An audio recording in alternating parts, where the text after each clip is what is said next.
नमस्कार दोस्तों, Excel function के वीडियो सीरीज में आज से इंट्रोड्यूस करने जा रहा हूं आप लोगों के सामने फंक्शन लॉजिकल। लॉजिकल फंक्शन में आज हम बात करेंगे सबसे ज्यादा यूज होने वाला फंक्शन जिसका नाम है इफ और नेस्टेड इफ। ठीक है, बट इफ और नेस्टेड इफ बताने से पहले एक दो चीज, छोटी छोटी चीजें हमें आज पहले जान लेते हैं। उसके बाद हम जानते हैं कि इस फंक्शन की हमें जरूरत क्यों है या किसी भी फंक्शन की हमें जरूरत क्यों पड़ती है। ठीक है, जैसे यहां देखते हैं, मान के चलते हैं मेरे पास ये डेटा सेट है जिसमें कुछ नाम लिखे हुए हैं। मैथ का मार्क्स, साइंस, इंग्लिश, एसएसटी और इंग्लिश और हिंदी, ये 5 सब्जेक्ट हैं जिनके मार्क्स यहां पे पुट किए गए हैं। अब मैं इनका मान के चलते हैं टोटल निकालना चाहता हूं, और अभी तक जैसा आपकी जानकारी में ऑलरेडी है, मैंने कोई भी फंक्शन नहीं पढ़ा है। मैंने अभी आप तक जितने मैंने क्लासेस लिए इसमें कोई फंक्शन का जिक्र मैंने कहीं नहीं किया था, सम तक की बात नहीं की थी। आज से उस छोटी छोटी बातों को स्टार्ट करते हैं। जैसे अभी मेरे पास ये वैल्यू है और इसको सम करना है, तो अब तक जो आपके पास जरिया है अगर उसके थ्रू करें तो हम कैसे करेंगे। यहां देखिए, मैंने आपको स्टार्टिंग में ही बताया था कि you must be focus on cell value, not focus on cell value. You must be focus on cell reference instead of cell value. मैंने आपको हमेशा बताया है कि मान के चलते मेरे पास ये वैल्यू है एक और ये वैल्यू है, और इन दोनों वैल्यू का मुझे सम करना है, तो मैं कैसे करूं। इक्वल टू 22 प्लस 55 इक्वल टू 22 प्लस 55। अगर मैं ऐसे ये सम करता हूं और यहां पे आउटपुट लेकर आता हूं 77, ये आ तो गया, लेकिन आप लोग खुद देखिए कि इस 22 और इस 55 का इन दोनों सेल से कोई लेना देना है नहीं है। मतलब ये अलग है, ये अलग है। दैट मीन्स अगर इसमें कोई चेंजेस करते हैं तो यहां पे कोई इफेक्ट नहीं आएगा। क्यों? क्योंकि आपने सेल के एड्रेस को पिक करके आपने सीधे वैल्यू लिया है। ये गलत अप्रोच है, it's a really wrong approach. ठीक है, अब मैं हमेशा याद रखिएगा कि जब भी मैं बात करूंगा तो हमेशा सेल की वैल्यू को पिक करने की बजाय हमेशा मैं सेल का एड्रेस लूंगा। आप लोगों को भी यही अभी से आदत डालना चाहिए। इक्वल टू, अगर मुझे इन दोनों का सम करना था तो मुझे क्या करना था, ये जो 25 वैल्यू है वो किस सेल में है, आपको ये ध्यान देखिए। ये है डी और इधर से 9, 9वां रो और डी कॉलम, तो आपने क्या ले लिया D9। अब D9 पिक करने से मेरा फायदा ये हुआ कि इस D9 में चाहे 25 हो चाहे 50 हो, मेरे लिए तो D9 है, वो एड्रेस है एक। उस एड्रेस पे जो वैल्यू होगा मैं उसको पिक करूंगा। तो ये अब स्टैटिक से डायनामिक की तरफ हम लोग जा रहे हैं। यहां स्टैटिक है डेटा, ये वाला, ये गलत अप्रोच है। ये अप्रोच डायनामिक हो गया। देखिए, ये प्लस और इस सेल का एड्रेस लीजिए। अगर आपने इन दोनों सेल का एड्रेस लिया तो इसका बेनिफिट ये होगा, ये देखिए, एंटर 80 हुआ, आपने D9 प्लस D10 इन दोनों को सम किया है। अब जरा इसको चेंज करके देखिए, तो इस 25 को 50 कर दिया मान के चलते हैं। अब देखिए तो हो गया। इसको चेंज करके देखिए, अब खुद देखिए, ये हुआ हमारा राइट अप्रोच। मतलब मैं बताने की कोशिश कर रहा हूं कि you must be focus on cell reference. I am talking about cell address instead of cell value. Clear है इतनी बात? उसी अप्रोच को अगर मैं फॉलो करूं और अगर मैं इस सेल को लूं तो क्या करूंगा देखिए। अगर मैंने यहां पे टोटल करने की कोशिश की यहां पे, तो मैं पास करूंगा इक्वल टू, और जैसे अभी मैंने सिखाया वैसा ही अप्रोच अगर आप यूज करेंगे तो कैसे यूज करोगे। देखो, इक्वल टू ये प्लस ये प्लस ये प्लस ये। आप लोगों को अच्छा लग रहा है? Isn't it so boring approach? Sum तो कर दिया, कोई प्रॉब्लम नहीं है, यहां से कॉपी कर लेंगे तो सबका फॉर्मूला अप्लाई भी कर देगा वो, देखिए। लेकिन ये मजेदार अप्रोच नहीं था, बहुत ही बकवास अप्रोच था। This is boring approach we are trying to apply. ऐसे सिचुएशन में अब खुद सोचिए ना, जहां पे 1 या 2 वैल्यू था वहां तो आपने सीधा सम कर दिया, इक्वल टू ये सेल प्लस ये सेल यहां पे। लेकिन बहुत ज्यादा सेल हो तो ये वाला अप्रोच आपको लगता है सही है? आंसर है नो। यहीं पे now the time to introduce the Excel functions. यहां पे टाइम अब आ गया है हम लोगों के सामने कि अब हम एक्सेल के इनबिल्ट फंक्शन को यूज करना शुरू करें। ठीक है, एक्सेल के इनबिल्ट फंक्शन को हम लोग यूज करना स्टार्ट करेंगे अब यहां से, जिसमें अभी जो आपने ये अप्रोच यूज किया, ये अप्रोच को छोड़ दिया मैंने और इसकी जगह पे मैं यहां पे फंक्शन यूज करूंगा जिसका नाम होगा सम। देखिए साथ के साथ देखिए सम वगैरह जो इससे नेक्स्ट फंक्शन पे आऊंगा तब मैं मैथ का फंक्शन में इसको डिटेल में बताऊंगा। अभी मैं जस्ट ब्रीफ आइडिया दे रहा हूं, क्योंकि मुझे स्टार्ट पहले लॉजिकल से करना है, फिर वापस सम पे भी आएंगे, कोई प्रॉब्लम नहीं है, ठीक है। तो मैं एक बार सम की जरूरत मुझे बार बार पड़ेगी हम लोगों को, तो सम छोटा सा एक बार कर लेते हैं, उसके बाद फिर आगे चलते हैं लॉजिकल पे। देख लीजिए एक बार, इक्वल टू हम क्या पास करें, यहां पे बना बनाया फंक्शन हमारा होगा सम। सम लिया, टैब प्रेस किया, अब यहां पे फायदा मेरा ये होगा, इसको सिर्फ रेंज देना होता है। देखिए इक्वल टू लिया, सम लिया और यहां से यहां तक की वैल्यू को सिर्फ आप सेलेक्ट कर लीजिए, बस हो गया काम। देखो अपने आप ले लिया ना सर, B2 से F2 तक। कॉलम साइन किसका होता है, मैंने लिखा भी रखा है, बता भी रखा है, इसको बोलते हैं रेंज। तो इसने यहां से यहां तक का रेंज ले लिया, बात खत्म। ये देखिए आ गया। कई सारे अप्रोच है सम करने के, बहुत सारे अप्रोच सिखाऊंगा, जैसे जैसे कोर्स में आगे बढ़ेंगे हम बहुत सारे अप्रोच सीखेंगे। देखिए पहला अप्रोच और बिल्कुल बेसिक तरीका होम टैब में होता है, ये रहा ऑटो सम नाम का फंक्शन, ये अपने आप कर देगा, आपको खुद से फंक्शन लिखने की जरूरत भी नहीं है, एक तरीका। दूसरा तरीका आपने खुद से लिखा, सम इक्वल टू लगा लीजिए, सम और ऐसे रेंज ले लीजिए। इसी तरीके से हम बहुत सारे तरीके सम की भी बात करेंगे, जब नेक्स्ट फंक्शन में हम बात करेंगे मैथ फंक्शन में, उसमें हम बहुत डिटेल में बात करेंगे। अभी तत्काल के लिए आप यहां पे देख लीजिए, मैंने सम लगाया और आपको यहां से ऐसे ड्रैग कर दीजिए, बस हो गया, कॉपी कर दीजिए। मतलब आपने क्या किया, सारे फंक्शन को कॉपी कर दिया, ये देखिए हो गया। क्लियर है? तो हमने इस तरीके से इसका सम कर लिया। उसी तरीके से अगर मुझे परसेंटेज निकालना हो तो क्या करेंगे, यहां पे लगाएंगे इक्वल टू जितना टोटल आया डिवाइडेड बाय जितने सब्जेक्ट, तो 1 2 3 4 5 5 स्टेप्स आपने परसेंटेज भी निकाल दिया। ऐसे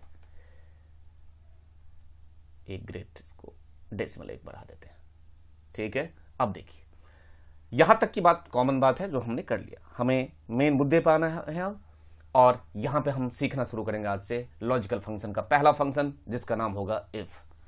तो यहां आते हैं, सबसे पहले आप यहां ध्यान से देखिए कि मैं टोटल निकाल चुका हूं, परसेंटेज भी निकाल चुका हूं। मुझे क्या करना है, मुझे ये पता करना है कि इनमें से कौन कौन से स्टूडेंट ऐसे हैं जो कि फेल हैं या पास है, ये हमें पता करना होगा, ठीक है। अगर ये हमें पता चल जाए कौन कौन से बच्चे फेल हैं और कौन कौन से बच्चे पास हैं, तो मुझे डिस्टिंग्विश करना बेनिफिशियल होगा। अब देखिए यहां पे मैं चाहता हूं कि इफ परसेंटेज, मतलब स्टूडेंट का परसेंटेज इज लेस देन कितना हो, less than 33, then he is fail, otherwise pass। ये रहा मेरा सवाल, बहुत ही सिंपल सा मेरा सवाल है आप लोगों के सामने कि यदि इन बच्चों का, जितने भी बच्चों ने एग्जाम दिया है, इन बच्चों का अगर परसेंटेज 33 से कम है तो वो फेल है, और अगर 33 से ज्यादा हो तो पास है, ठीक। तो यहां पे अब मेरे पास सीधा सीधा आप लोगों को लग रहा होगा कि यहां पे कुछ ना कुछ कंस्ट्रेंट लगा हुआ है, दैट मीन्स कुछ कंडीशन है। कंडीशन किस बात का, कि यदि परसेंटेज 33 से कम है तो मुझे ये पहले चेक कराना होगा कि इसमें से कौन से ऐसे स्टूडेंट हैं जिनके परसेंटेज 33 से कम है, तो उसको मुझे फेल करना होगा। और फिर ये चेक करना होगा कि इनमें से कौन से इतने बच्चे हैं जिनके परसेंटेज 33 से ज्यादा है, उनको मुझे पास करना होगा। इसके लिए जरिया है हमारे पास, एक्सेल में एक इनबिल्ट फंक्शन बना के दिया गया है, ठीक है, जिसका नाम है इफ। इफ फंक्शन जो है वो कौन से कैटेगरी के अंदर आता है, हमने एक्सेल फंक्शन की जब बात की थी तो हम पहले बोले थे कि आप लोगों को जब फंक्शन स्टार्ट करूंगा तो उसमें बताऊंगा, सबसे पहला कैटेगरी था एक्सेल का फंक्शन जो था, इसमें सबसे पहला कैटेगरी 1, और इस फंक्शन का नाम है लॉजिकल, ठीक है, लॉजिकल फंक्शन। इस लॉजिकल फंक्शन के अंदर में ये जो कैटेगरी है लॉजिकल, इसके अंदर में हमें कई सारे फंक्शन पढ़ने हैं, जिसमें से सबसे पहला फंक्शन हम सीखने जा रहे हैं इफ, और कई सारे आएंगे, और आएगा, एंड आएगा, जॉर आएगा, नॉट आएगा, इफ ना आएगा, इफ एरर, बहुत सारे फंक्शन सीखेंगे इसमें, जिसमें से सबसे पहले और सबसे ज्यादा यूजफुल फंक्शन, बार बार जरूरत पड़ेगी, पूरा एक्सेल पीछा नहीं छोड़ेगा ये, ठीक, सबसे पहले स्टार्ट करते हैं इफ। तो इफ में देखिए यहां पे कर्सर रखते हैं, मुझे ग्रेड निकालना है। ग्रेड में सिर्फ हमें ये पता करना है कि यदि 33 से कम है इनके परसेंटेज तो ये फेल हैं, अदरवाइज ये पास है। तो इसके लिए मैं एक्सेल का एक इनबिल्ट फंक्शन यूज करने जा रहा हूं जिसका नाम है इफ। अब इफ की खासियत ये होती है, काम कैसे करता है ये हम समझने की कोशिश करते हैं। सबसे पहले ये क्या करेगा, it checks whether is a condition is met और नॉट। ये चेक करेगा कि जो कंडीशन आपने लगाया है, कंडीशन और कंस्टेंट जो आप जो लॉजिक लगाओगे, जो कंस्टेंट आपने लगाया है वो यदि ट्रू है, मतलब it checks whether a condition is met. ये चेक करेगा कि ये कंडीशन जो आपने लगाया है वो मैच किया कि नहीं किया। ठीक, it checks whether a condition is met and if it's true, अगर वो कंडीशन ट्रू है तो कोई एक वैल्यू रिटर्न कर देगा जो वैल्यू आप रिटर्न कराना चाहोगे, और अगर वो फॉल्स है तो कोई दूसरा अगेन वैल्यू रिटर्न करके देगा जो अगेन वैल्यू आप रिटर्न कराना चाहोगे। Again I am repeating, if function में हम क्या बात करेंगे कि ये इफ फंक्शन करता क्या है, it checks whether a condition is met. ये चेक करता है कि जो आपने कंडीशन सप्लाई किया था वो मैच किया कि नहीं आपकी रिक्वायरमेंट से, और अगर वो मैच किया तो it returns one value if the condition you trying to supply is true and it returns another value if the condition is false. मतलब ये चेक करेगा कैसे, देखिए इक्वल टू इफ। अब यहां पे से ध्यान रखिएगा, आज के बाद से जब मैं फंक्शन स्टार्ट करने जा रहा हूं तो बहुत सारी चीज बारीकी से आप लोगों को ध्यान रखना है। इफ पास किया और यहां पे देखिए सबसे पहले आपसे जो आर्गुमेंट, ये पैरामीटर लिस्ट जिसको हम बात करते हैं इसको, है ना, पैरामीटर लिस्ट या इसको क्या बोलते हैं, आर्गुमेंट लिस्ट। ये ऑलरेडी मैं पीछे के वीडियोज में बता चुका हूं। जिनको प्रॉब्लम हो, आपको मैं एक चीज सलाह दे रहा हूं कि आप बेसिक एक्सेल के प्लेलिस्ट में जो मेरे वीडियोज हैं वो स्टेप बाय स्टेप सीक्वेंस में देखिए। जैसे सीक्वेंस मैंने बेसिक एक्सेल नाम का एक प्लेलिस्ट बना रखा है, उसमें सीक्वेंस में वीडियोज सारे डले गए हैं। सारे वीडियो आपको सीक्वेंस में मिलेगा जैसे मैं क्लासेस लेता हूं, तो आपको मेरे हिसाब से कोई प्रॉब्लम नहीं होगी। आप ऑर्थोडॉक्स तरीके से कहीं से कुछ भी वीडियो खोल कर देख लोगे तो इट डजंट मेक सेंस ना। ठीक, आप स्टेप बाय स्टेप सारे वीडियो देखा कीजिए। ठीक है, चलिए अब यहां से देखिए। तो हमने बात किया इफ, क्या मांग रहा है आपसे, लॉजिकल टेस्ट। लॉजिकल टेस्ट का मतलब क्या हुआ, लॉजिकल टेस्ट का मतलब क्या हुआ कि आप क्या कंडीशन सप्लाई करना चाहते हो। तो कंडीशन आप सप्लाई करना चाहते हो कि यहां पे आपको लॉजिक लगाना होगा, आप लॉजिक को चेक करना होगा कि हम चाहते क्या है। तो हमारी चाहत क्या थी, यहां पे मैंने लिखा हुआ है, हमारी चाहत थी कि यदि परसेंटेज 33 से कम हो तो आप क्या करें, परसेंटेज, तो परसेंटेज कौन से सेल में है, H2, तो आप पिक करोगे H2 को। एक, चूंकि आपको एक ही का निकालना है सारे, तो उसके बाद तो कॉपी किया जाएगा फॉर्मूला। तो इफ H2 मतलब क्या, परसेंटेज, ये रहा परसेंटेज, इज लेस देन, ये रहा लेस देन का साइन, 33, ये रहा 33। कितना सिंपल है। ये आपने क्या पास किया, लॉजिकल टेस्ट, मतलब आपने दिया कंडीशन कि यदि भाई साहब मेरा परसेंटेज, जो यहां पे इस सेल में मैंने परसेंटेज अभी निकाला है, वो यदि बच्चे का 33 से कम हो, ठीक है, बस मेरे कंडीशन वाला रोल तो खत्म हो गया ना, बिल्कुल खत्म हो गया। लॉजिकल टेस्ट हमने लगा दिया कि यदि परसेंटेज जो है 33 से कम हो। इससे अगला स्टेप क्या आता है, क्या ये बात सही है। तो अब आपके माइंड में चलना चाहिए कि अगर ये परसेंटेज 33 से कम हो और ये बात सही हो, मतलब इफ जो कंडीशन मैंने सप्लाई किया है वो वैल्यू यदि ट्रू हो तो मैं क्या करूं। तो मैंने क्या बोला था, ये एक वैल्यू रिटर्न करके देगा यदि आप कंडीशन आपका ट्रू होता है, और दूसरा वैल्यू भी आपकी रिक्वायरमेंट से रिटर्न करके देगा यदि कंडीशन फॉल्स होता है। तो लॉजिकल टेस्ट आपने ऑलरेडी पास कर दिया। अब वैल्यू इफ ट्रू, तो इन दोनों के पैरामीटर को सेपरेट करने के लिए लगाएंगे यहां पे कॉमा, लग गया कॉमा। अब लॉजिकल टेस्ट का रोल खत्म, अब आपसे मांग रहा है value if true.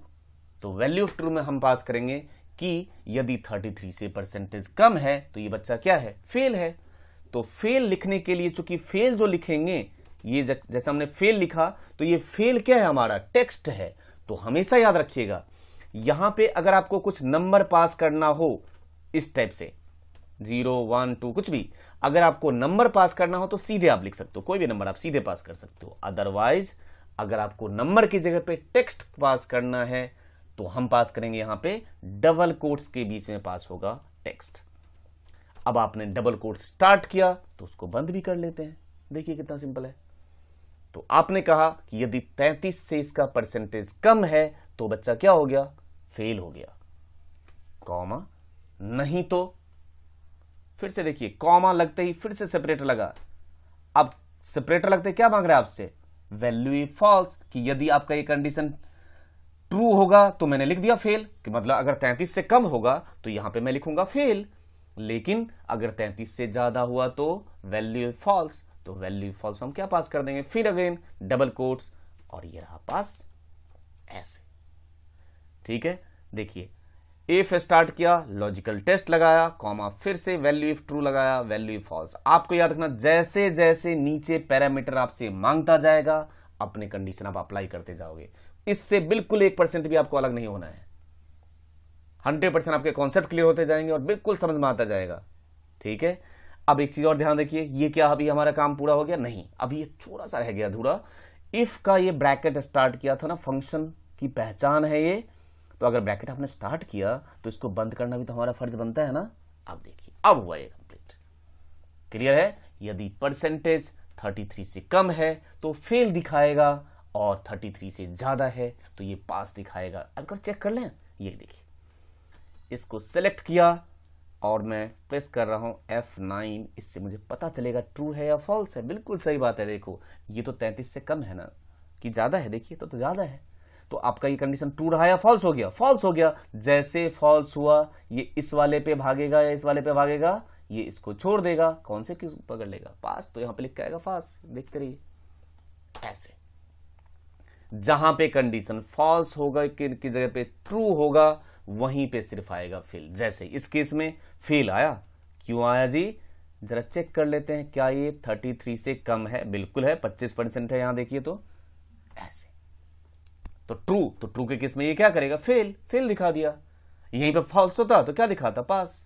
Value false, value if true, कोई प्रॉब्लम नहीं है। अरे सीधा एक काम करते हैं ना, इसी को अपोजिट चला के देखें। देखिए इस बार एक चीज और ध्यान इसमें रखने वाली बात है, यहां पे देखिए लेस देन 33, मतलब 32 तक को फेल करेगा, 33 को पास कर देना चाहिए ना, 33 में पास हो जाता है बच्चा। अगर आप यहां पे लेस देन इक्वल टू लगा दिए होते तो गलत हो गया, ये 33 को भी फेल कर देगा। उसी तरीके से आप एक दूसरा अप्रोच लगा के देखिए, यहां पे एक लगाइए इक्वल टू इफ, यदि ये value greater than equal to लगाया इस बार मैंने, क्योंकि अगर मैं ग्रेटर देन 33 लगाऊंगा तो 34 को पास करेगा ना, इसलिए आपने यहां पे इक्वल टू भी लगा दिया। तो यदि इसकी value greater than equal to 33 हो तो अब बच्चा क्या है, पास है, कॉमा नहीं तो फेल है। देखिए कितना सिंपल है, उसी को जस्ट अपोजिट चला दिया, तब भी वही रिजल्ट बिल्कुल सेम लाएगा। आपने पहले फेल पे चला दिया था ट्रू, फिर पास पे फॉल्स, इस बार आपने चला दिया पास पे ट्रू और फेल पे फॉल्स, कि यदि ये वैल्यू मतलब परसेंटेज 33 या 33 से ज्यादा हो तो बच्चा पास है, नहीं तो फेल है। उम्मीद करते हैं बिल्कुल बेसिक का भी हमने बात की है, ये छोटा सा इफ की बात की है, ये बेसिक अप्रोच आपको इफ का समझ में आया होगा, राइट। नेक्स्ट वीडियो में मिलते हैं कुछ और बेहतरीन एग्जाम्पल के साथ, ठीक है। Thank you, bye bye.